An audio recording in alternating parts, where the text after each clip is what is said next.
저는 사랑을 포기하고 살았습니다. 하지만 그 남자를 만난 순간 폭풍 같은 사랑에 빠져 헤어나올 수 없었습니다. 오늘 사연은 강현수 씨의 사연입니다. 사연 시작 전 구독과 좋아요 버튼 눌러주시면 사연의 재미가 2배가 된답니다. 오늘의 사연 시작하겠습니다. 안녕하세요. 저는 강현수라고 합니다. 올해로 68이 되었지요. 세상 사람들은 저를 보고 성공한 여자라고 합니다. 제 이름 석자만 대면 모르는 사람이 없을 정도로 한때는 꽤나 화려한 삶을 살았습니다. 하지만 저는 압니다. 이 모든 것이 제 노력 하나로 이루어진 결과라는 것을, 그리고 그 길이 결코 쉬운 길이 아니었다는 것도요. 저는 젊은 시절 사랑을 믿었습니다. 그때의 저는 세상을 다 가진 듯 행복했고 사랑만 있다면 모든 걸 견딜 수 있다고 생각했지요. 25살 저는 첫사랑과 결혼을 했습니다. 그는 제게 따뜻했고 누구보다 다정했습니다. 저는 그 사람과 함께라면 무엇이든 할 수 있을 것 같았고 어떤 미래라도 꿈꿀 수 있을 거라 믿었습니다. 하지만 결혼 생활은 제가 상상했던 것과는 많이 달랐습니다.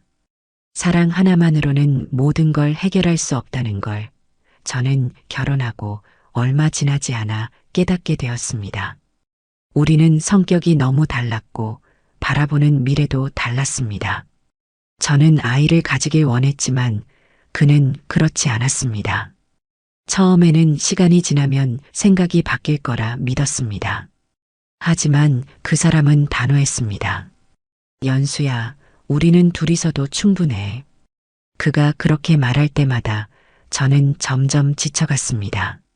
저는 가정을 꾸리고 싶었고 아이를 키우며 따뜻한 삶을 꿈꾸었지만 그는 끝까지 저의 바람을 외면했습니다. 결국 우리는 점점 멀어졌습니다. 사랑했지만 함께할 수는 없었습니다. 서로가 원하는 삶이 너무 달랐고 그 차이를 좁힐 수도 없었지요. 그렇게 우리는 조용히 이혼을 결정했습니다. 미움도 원망도 없었습니다. 다만 너무나도 다른 길을 걸어가야 한다는 걸 인정할 수밖에 없었을 뿐입니다. 이혼 후 저는 사랑을 믿지 않기로 했습니다. 사랑은 결국 끝이 있는 것이고 한때 뜨거웠던 감정도 시간이 지나면 차갑게 식어버린다는 걸 알았으니까요. 그래서 저는 일에 몰두했습니다. 사랑이 아니라 커리어가 제 인생을 채우는 유일한 길이라고 생각했으니까요. 처음부터 쉽지는 않았습니다. 이혼한 여성이 사회에서 인정받는 것이 결코 쉬운 일이 아니었지요. 하지만 저는 남들보다 더 노력했고 더 독하게 버텨냈습니다. 낮에는 사무실에서 일하고 밤에는 공부했습니다. 몇 시간씩 잠을 줄여가며 목표를 향해 달려갔습니다. 남들이 주말에 휴식을 취할 때 저는 더 많은 기회를 얻기 위해 사람들을 만나고 발로 뛰었습니다. 그렇게 30대 후반에는 제 이름으로 된 사업을 시작할 수 있었습니다. 그리고 40대에 접어들 무렵 저는 업계에서 인정받는 사업가가 되어 있었습니다. 회사는 성장했고 재산도 늘어났습니다. 50대가 되었을 때는 더 이상 돈 걱정을 할 필요가 없을 만큼 안정된 삶을 살게 되었지요. 이른 새벽이면 명상으로 하루를 시작했고 건강을 위해 매일 운동을 했습니다. 비싼 크림 한 통보다는 꾸준한 습관이 더 중요하다는 걸 알았기에 철저한 식단 관리를 하며 피부와 건강을 유지해 왔습니다. 덕분에 지금도 제 피부는 탱탱하고 생기가 넘칩니다. 사람들은 제 나이를 듣고 놀라곤 하지요. 정말 68이 맞으세요? 40대 후반이라고 해도 믿겠어요. 그런 말을 들을 때면 저는 가볍게 미소 짓습니다. 세월이 흐른다고 해서 아름다움을 포기할 필요는 없다는 걸 저는 제 삶을 통해 증명하고 있으니까요. 하지만 성공에는 대가가 따랐습니다. 남들은 가정을 꾸리고 자녀들과 시간을 보낼 때 저는 일과 숫자로 가득 찬 다이어리를 보며 하루를 마무리했습니다. 화려한 옷과 보석으로 치장했지만 정작 저를 기다리는 사람은 없었습니다. 혼자서 밥을 먹고 혼자서 여행을 다니며 혼자서 성취를 누리는 살. 저는 그것이 당연하다고 생각했고 스스로 선택한 길이라며 합리화했습니다. 그러나 시간이 흐를수록 가끔씩 공허함이 밀려왔습니다. 아무리 성공을 거머쥐어도 밤이 되면 혼자라는 사실은 변하지 않았으니까요. 오랜 시간 저는 그런 감정을 애써 외면하며 살아왔습니다. 그리고 바로 그 순간 제 인생을 송두리째 흔들어 놓을 사람이 나타났습니다. 그날은 평소처럼 바쁜 하루였습니다. 중요한 계약건으로 직접 현장을 방문해야 했고 저는 언제나처럼 단정한 정장을 차려입고 출근길에 나섰습니다. 저는 사업을 하면서 오랫동안 여러 사람을 상대해 왔고 웬만한 상대에게 밀리지 않는 자신감이 있었습니다. 그런데 그날 처음으로 단숨에 저를 압도하는 한 남자를 만났습니다. 김인혁. 그는 건설회사 대표였고 제 회사가 추진하는 프로젝트의 핵심 협력업체 대표였습니다. 서로 계약 조건을 조율해야 했지만 첫 만남부터 삐걱거렸습니다. 저는 프로젝트의 세부 사항을 조율하러 미팅에 참석했고 이미 몇 차례 이메일로 의견을 주고받았던 터라 되면 미팅에서 큰 이견 없이 마무리될 거라 생각했습니다. 그런데 회의실 문이 열리자마자 등장한 남자는 제 예상과는 전혀 다른 사람이었습니다. 검은 셔츠에 단단한 체격, 강렬한 눈빛을 가진 남자. 보통 사업가들이 가진 날카롭고 건조한 표정이 아닌 마치 상대를 꿰뚫어 보는 듯한 진중한 기운이 느껴졌습니다. 강 대표님, 처음 뵙겠습니다. 그는 제게 악수를 청하며 미소를 지었지만 눈빛은 결코 가볍지 않았습니다. 저는 가볍게 미소를 짓고 손을 내밀었습니다.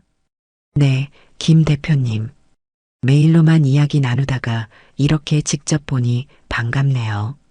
그런데 회의가 시작되자 분위기는 예상과 전혀 달랐습니다. 그는 제 사업 방식을 예의 바르게 지적했고 제가 추진하는 계획의 몇 가지 문제점을 짚어냈습니다. 솔직히 이 방식으로 진행하는 건 무리라고 봅니다. 제가 무리한 방식으로 사업을 운영한 적은 없는데요. 저도 밀릴 수 없었습니다.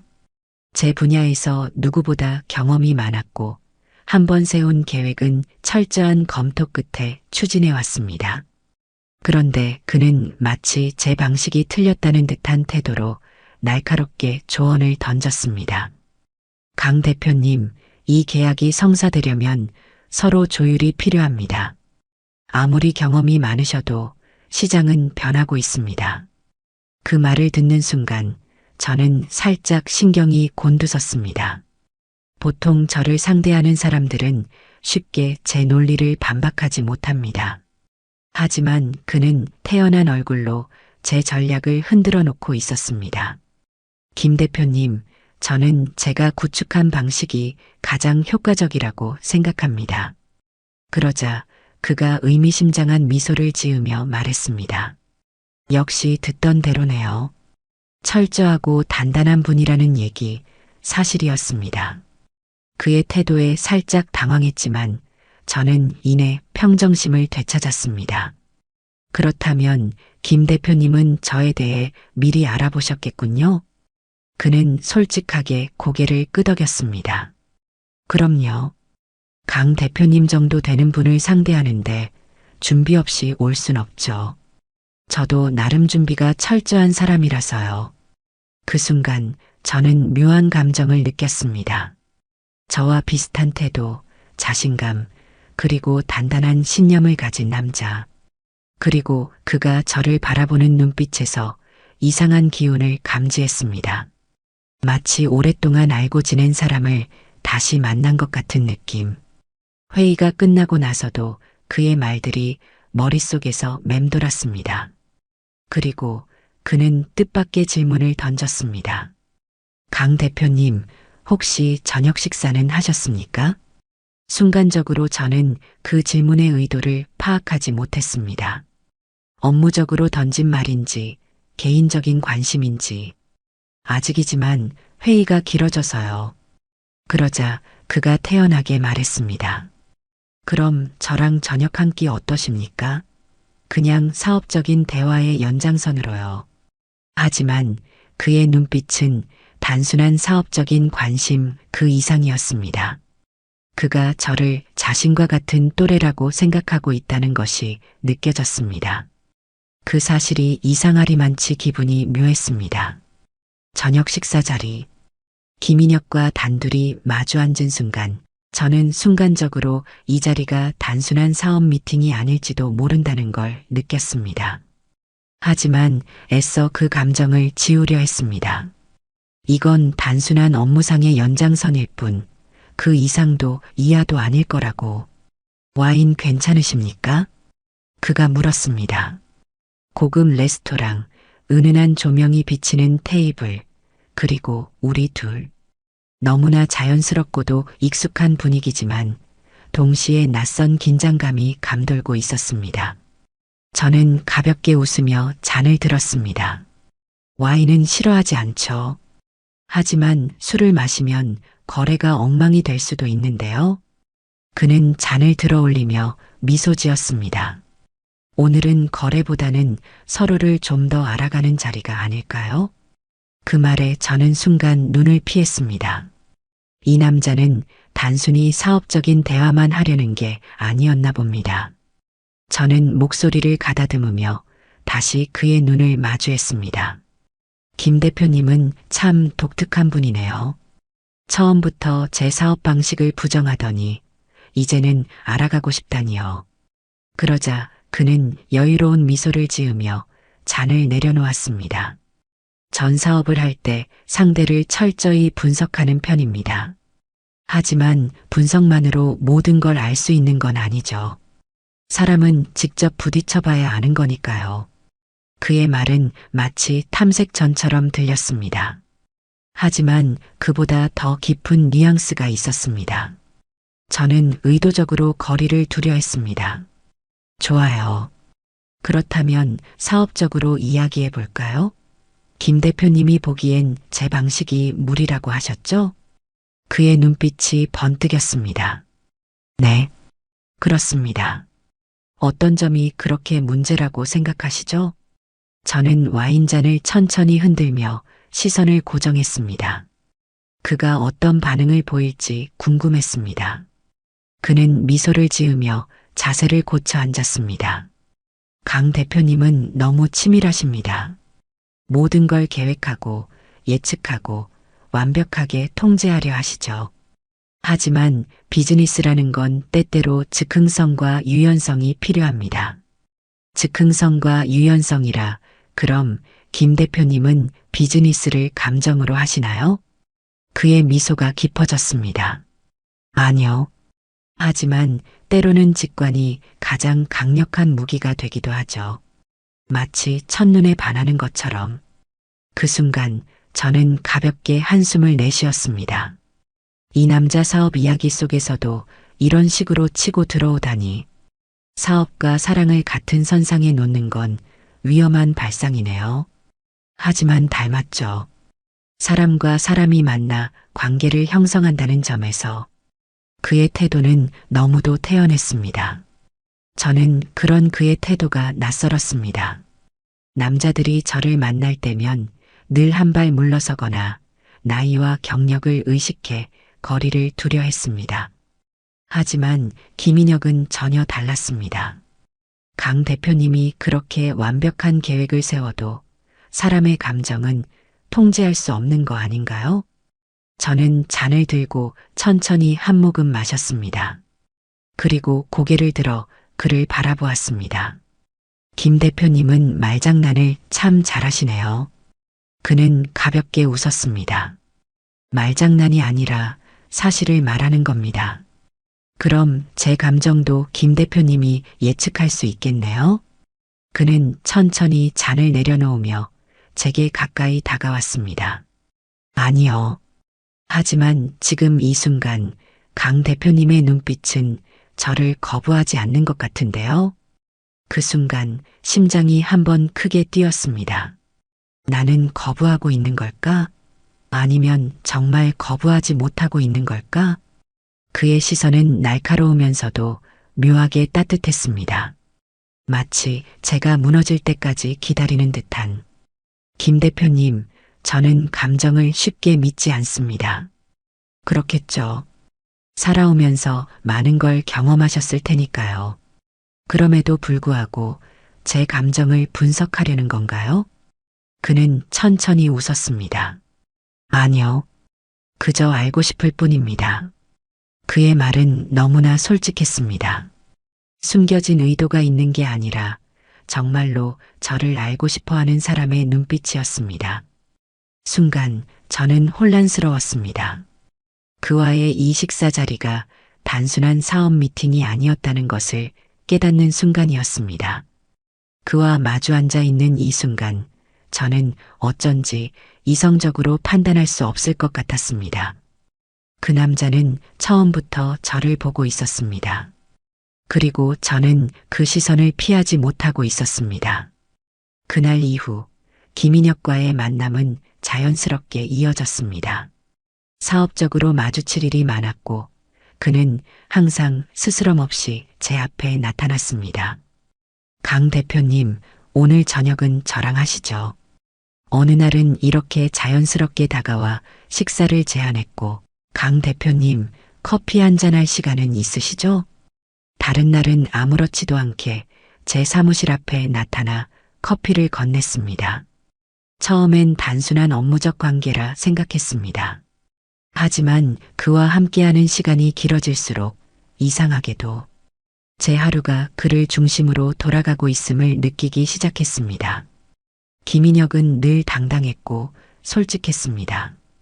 직설적이면서도 부담스럽지 않은 태도로 저에게 다가왔습니다.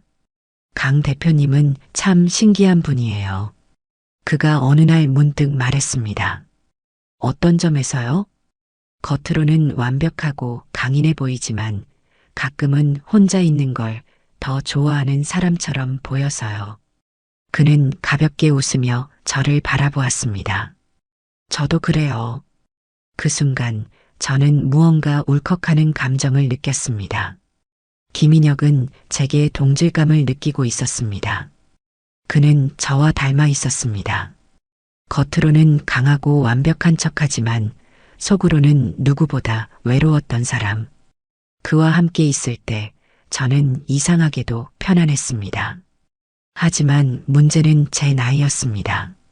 그는 처음부터 저를 동년배라고 생각했고 저는 그 착각을 정정할 기회를 놓쳐버렸습니다. 그렇다고 이제 와서 사실 저는 68이에요. 라고 말하면 어떤 반응을 보일까요? 나는 40대 후반으로 보일 정도로 젊음을 유지했지만 사실 나이 차이는 20살이 넘었습니다. 이런 관계가 과연 지속될 수 있을까요? 고민 끝에 저는 결심했습니다. 더 늦기 전에 그에게 솔직하게 말해야 한다고. 어느 날 저녁 식사 자리에서 저는 김인혁을 바라보며 조심스럽게 입을 열었습니다. 김 대표님, 저 사실은 이야기해야 할 게 있습니다. 그는 와인잔을 들고 저를 바라보았습니다. 뭔데요? 저는 손끝을 꽉 쥐고 숨을 골랐습니다. 제 나이에 대한 이야기예요. 그 순간 김인혁의 눈빛이 살짝 흔들렸습니다. 나이요? 사실 저는 당신이 생각하는 것보다 훨씬 나이가 많아요. 그는 천천히 잔을 내려놓으며 저를 바라보았습니다. 몇 살이신데요? 그의 태도는 진지했습니다. 저는 심호흡을 한 번 한 뒤 최대한 담담한 목소리로 말했습니다. 68이에요. 그 순간 테이블 위의 공기가 얼어붙었습니다. 김인혁은 아무 말 없이 저를 바라보았습니다. 저는 그의 표정을 읽으려 했지만 그는 아무런 감정도 드러내지 않았습니다. 그리고 아주 천천히 입을 열었습니다. 그게 지금 이야기해야 할 정도로 중요한 문제인가요? 저는 순간 당황했습니다. 네. 그는 오히려 웃으며 고개를 저었습니다. 전 나이를 신경 쓰지 않아요. 중요한 건 지금 제 앞에 있는 강 대표님이지 숫자가 아니잖아요. 저는 믿기지 않는 듯 그를 바라보았습니다. 하지만 저보다 20살이나 어리시잖아요.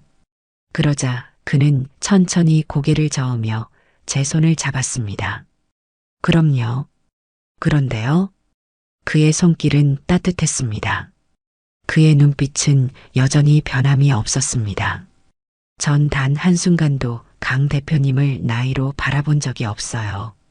그리고 앞으로도 그럴 생각 없고요. 저는 그제야 숨을 내쉬었습니다. 그는 정말로 나이를 신경 쓰지 않는 것이었습니다. 그의 말 한마디가 저를 완전히 무장해제시켰습니다. 이제 됐나요? 그가 장난스럽게 웃으며 물었습니다. 저는 피식 웃으며 고개를 끄덕였습니다. 그 순간 저는 깨달았습니다. 이 사람은 나이를 넘어 나 자신을 사랑해 줄지도 모른다는 걸. 그날 이후 김인혁은 더욱 거리낌 없이 저에게 다가왔습니다. 나이를 밝혔음에도 그는 변함이 없었고 오히려 저를 대하는 태도가 더욱 강렬해졌습니다. 이제 핑계 댈 거 없죠? 그가 어느 날 장난스럽게 말하며 저를 바라보았습니다. 핑계라니요? 나이 때문이라는 이유로 저를 밀어낼 수는 없을 거 아니에요. 이제 남은 건 하나뿐이죠. 그는 한 걸음 다가오며 낮고 부드러운 목소리로 말했습니다. 당신이 저를 받아들이느냐 아니냐. 그 순간 심장이 미친 듯이 뛰기 시작했습니다. 그는 정말로 나이를 신경 쓰지 않았습니다. 아니, 애초에 그에게는 아무런 문제가 되지 않았던 것입니다. 그날 이후 우리는 더욱 자주 만나게 되었습니다. 그리고 점점 더 서로에게 깊이 빠져들었습니다. 어느 날 김인혁이 갑자기 전화를 걸어왔습니다. 강 대표님, 오늘 저녁 시간 되세요? 저는 순간 망설였습니다. 하지만 결국 네, 라고 대답하고 말았습니다. 그날 저녁 그는 평소와는 다른 모습으로 나타났습니다. 늘 정갈한 정장을 입었던 그가 오늘은 캐주얼한 차림이었습니다. 오늘은 일 이야기는 없어요. 그가 환하게 웃으며 말했습니다. 그냥 연수 씨랑 시간을 보내고 싶어서요. 그는 처음으로 제 이름을 불렀습니다. 순간 숨이 멎을 것 같았습니다. 그렇게 우리는 저녁을 함께 했고 식사가 끝난 후 그는 저를 집까지 바래다 주었습니다. 문 앞에 도착했을 때 김인혁은 저를 바라보며 조용히 말했습니다. 오늘 정말 즐거웠어요. 저도 모르게 미소를 지었습니다. 저도요. 그 순간 그는 한 걸음 다가왔습니다. 연수 씨, 그의 눈빛이 깊어졌습니다. 이제 그만 저를 밀어내주세요. 심장이 요동쳤습니다. 그리고 저는 더 이상 도망치지 않기로 했습니다. 그날 밤 우리는 연인이 되었습니다. 그와 함께하는 시간은 마치 젊은 시절로 돌아간 듯한 기분을 들게 했습니다. 그와 함께 있으면 제 나이는 의미가 없었습니다. 우리는 마치 20대 연인처럼 풋풋한 데이트를 즐겼습니다. 새벽녘 한강을 걸으며 바람을 맞았고 주말이면 작은 카페에서 손을 맞잡고 서로의 눈을 들여다보았습니다. 햇살이 좋은 날엔 도심을 벗어나 드라이브를 하며 창문을 열어 바람을 맞았습니다. 그가 운전대를 잡고 살짝 미소 지으며 물었습니다. 연수 씨, 놀이공원 가본 지 얼마나 됐어요? 놀이공원이요? 저는 순간 어리둥절했습니다. 너무나도 오랜만에 듣는 단어였습니다. 기억도 안 나요. 30년은 된 것 같은데요. 그는 웃으며 방향을 틀었습니다. 그럼 오늘 다시 가보는 걸로 하죠. 아니, 저희 나이에 무슨 놀이공원이래요. 그가 장난스럽게 고개를 저었습니다. 그런 말하기 없기. 우리는 나이를 신경 쓰지 않기로 했잖아요. 결국 우리는 놀이공원에 도착했습니다. 아이들처럼 솜사탕을 사 먹으며 손을 잡고 거리를 걸었고 마치 처음 만난 연인처럼 서로의 얼굴을 보며 웃었습니다. 연수 씨, 저기 회전목마 한번 타볼래요? 뭐라고요? 아니면 롤러코스터? 저는 어이없다는 듯 웃었지만 결국 그는 제 손을 잡고 놀이기구에 함께 올랐습니다. 속도감에 소리를 지르며 웃는 저를 보며 그는 흐뭇한 미소를 지었습니다. 이렇게 웃는 모습 참 예뻐요. 그의 속삭임에 심장이 떨렸습니다. 그날 밤 집 앞까지 바래다 주던 그가 문득 조용히 말했습니다. 연수 씨, 그의 낮고 부드러운 목소리가 가슴을 두드렸습니다. 왜 저를 만나게 된 걸까요? 그건 저도 묻고 싶은 질문인데요. 그는 살짝 웃으며 저를 바라보았습니다. 연수 씨가 처음 제 사무실 문을 열고 들어왔을 때부터 이상하게도 끌렸어요. 이유는 모르겠지만 놓치고 싶지 않다는 생각이 들었어요. 그의 진심 어린 고백에 저는 조용히 미소 지었습니다. 그리고 문득 궁금해졌습니다. 그런데 왜 그동안 혼자였어요? 그는 한순간 표정을 거두었습니다. 잠시 말이 없던 그가 조용히 한숨을 내쉬고는 하늘을 바라보았습니다. 내가 사랑했던 사람이 있었어요. 그의 목소리가 낮고 무거워졌습니다. 30대 중반 아내와 함께 아이를 기다리고 있었어요. 우리 아이를 품에 안을 날만 손꼽아 기다리면서 정말 행복했죠. 저는 숨을 죽였습니다. 하지만 사고가 났어요. 아내가 탄 차가 그날로 두 사람을 함께 떠나보냈죠. 그는 담담하게 말했지만 목소리는 깊이 흔들리고 있었습니다. 그 이후로 사랑이란 걸 다시 할 수 있을 거라 생각하지 않았어요. 그럴 자격도 없다고 느꼈고요. 그런데 그는 저를 바라보았습니다. 연수 씨를 만나고 처음으로 다시 살아있고 싶어졌어요. 그의 고백이 제 가슴을 깊숙이 파고들었습니다. 저도 모르게 그의 손을 잡았습니다. 인혁 씨 정말 힘들었겠네요. 그는 살짝 웃으며 제 손을 감쌌습니다. 그런 연수 씨는요? 당신은 왜 그렇게 오랫동안 혼자였어요? 저는 살짝 눈을 감았다가 뜨며 조용히 제 과거를 이야기했습니다. 첫사랑과 결혼을 했었어요. 하지만 우리는 너무 달랐고 이혼 과정에서 큰 상처를 받았었죠. 그 이후로 다시는 사랑에 흔들리고 싶지 않았어요. 그러다 보니 어느새 혼자가 익숙해져 버렸네요. 그는 제 손을 꼭 잡으며 말했습니다. 그동안 많이 외로웠겠어요. 그의 따뜻한 위로에 저는 눈을 감으며 미소 지었습니다. 이제는 외롭지 않아요. 그 순간 그는 제 손을 놓지 않은 채 나직이 속삭였습니다. 우리 집에 갈래요? 저는 순간 숨이 멎을 것 같았습니다. 하지만 그의 손길은 다정했고 눈빛은 너무도 깊었습니다. 저는 조용히 고개를 끄덕였습니다. 김인혁의 집은 깔끔하고 따뜻한 공간이었습니다. 불필요한 장식은 없었지만 그의 성격이 드러나는 단정한 공간이었죠. 커피 마실래요? 그가 묻자 저는 살짝 고개를 저었습니다. 아니요, 그냥 조금만 이렇게 있을래요. 저는 조용히 소파에 앉아 창밖을 바라보았습니다. 그도 제 옆에 앉으며 조용히 제 손을 감쌌습니다. 연수 씨, 그의 목소리가 낮게 떨렸습니다. 나는 당신이 너무 소중해요. 그의 손길이 제 뺨을 감싸며 천천히 내려왔습니다. 저는 숨을 멈춘 채 그의 따뜻한 손길을 느꼈습니다. 그리고 그날 밤 우리는 처음으로 하나가 되었습니다.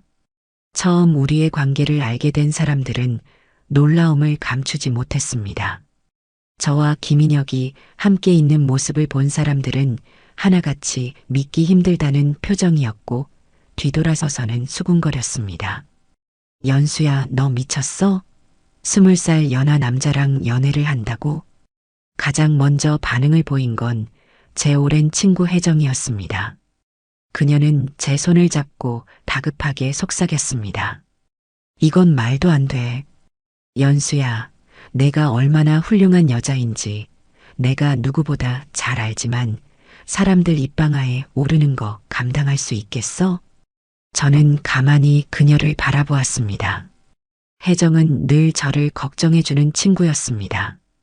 저보다 1살 어린 그녀는 남편과 오랜 결혼 생활을 이어오며 안정적인 삶을 살고 있었습니다.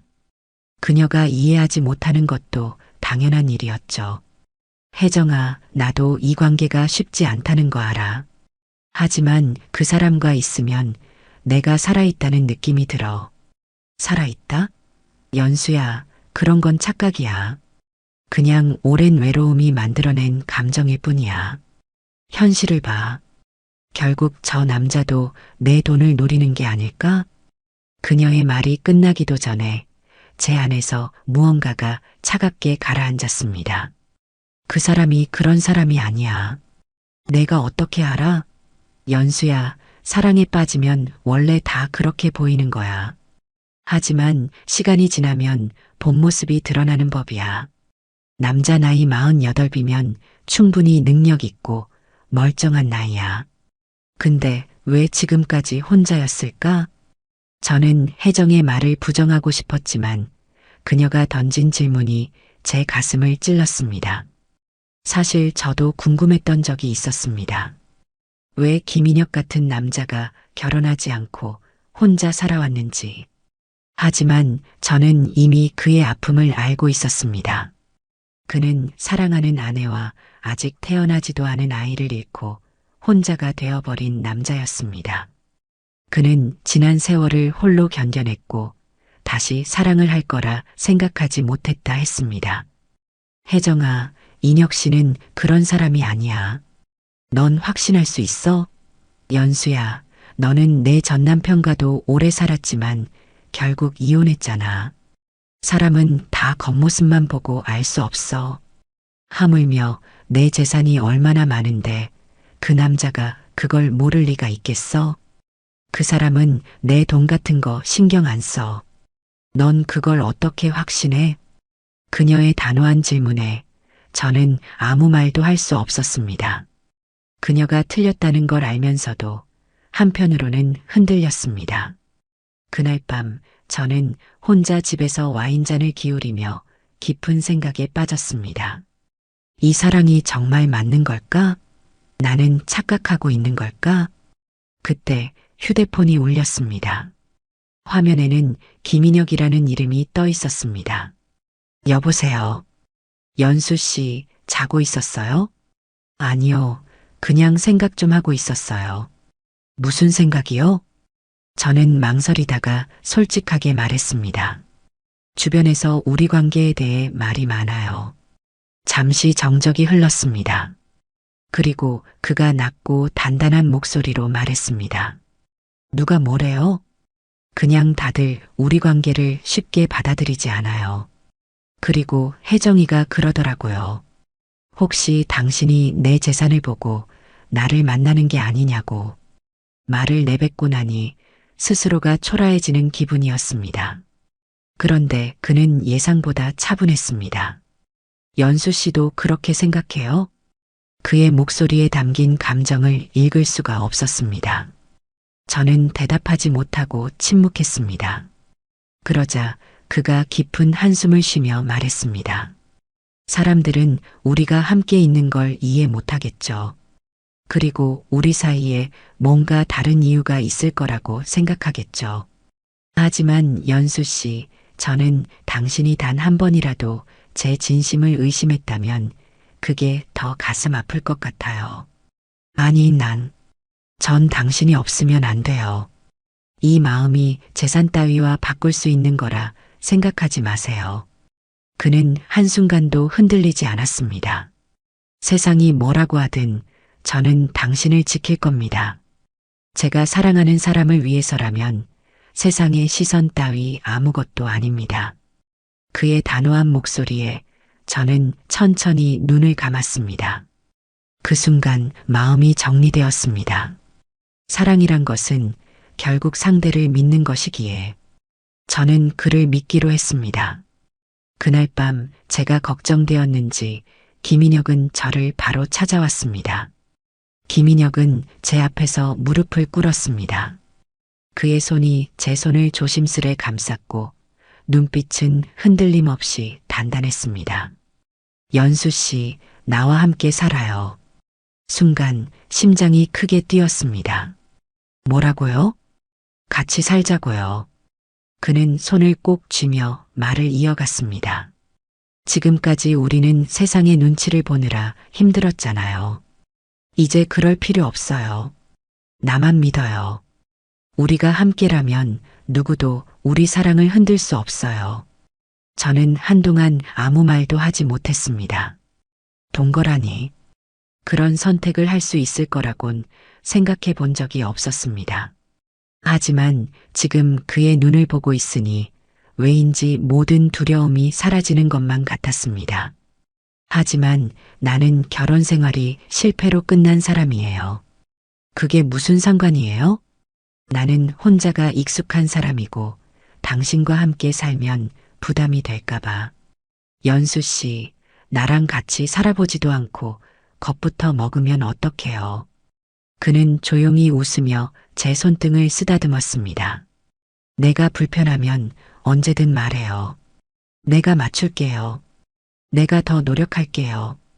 그러니까 당신이 불안해하지 않도록 내가 곁에서 항상 지켜줄게요. 그의 말은 너무도 진심이었고 따뜻했습니다. 그리고 저는 깨달았습니다. 이 사람과 함께라면 더 이상 혼자가 아니어도 된다는 걸. 그래요, 함께 살아요. 저는 마침내 대답했습니다. 그 순간 김인혁은 저를 조용히 끌어안았습니다. 당신과 함께라면 그 어떤 것도 두렵지 않아요. 그의 품속에서 저는 오랜만에 편안한 안도감을 느꼈습니다. 그날 이후 우리는 함께 살기 위한 준비를 시작했습니다. 집안 곳곳에 김인혁의 흔적이 늘어나기 시작했고 그가 직접 고른 머그잔이 식탁 위에 놓였으며 옷장 한쪽에는 그의 셔츠가 자리 잡았습니다. 이제 실감이 나요? 그가 장난스럽게 묻자 저는 피식 웃으며 고개를 끄덕였습니다. 이제야 진짜 함께 사는 것 같아요. 그러자 그가 다정한 눈빛으로 저를 바라보며 손을 맞잡았습니다. 우리가 이렇게 함께하는 게 난 너무 행복해요. 저도 그를 바라보며 미소 지었습니다. 나도 그래요. 우리는 세상의 반대를 이겨냈고 이제 서로에게 확신을 주었습니다. 이제 이 사랑은 우리만의 것이었습니다. 세상이 뭐라고 하든 우리는 함께할 것입니다. 나는 다시 사랑을 믿기로 했습니다. 그리고 이 사랑이 마지막 사랑이라 해도 나는 절대 후회하지 않을 것입니다.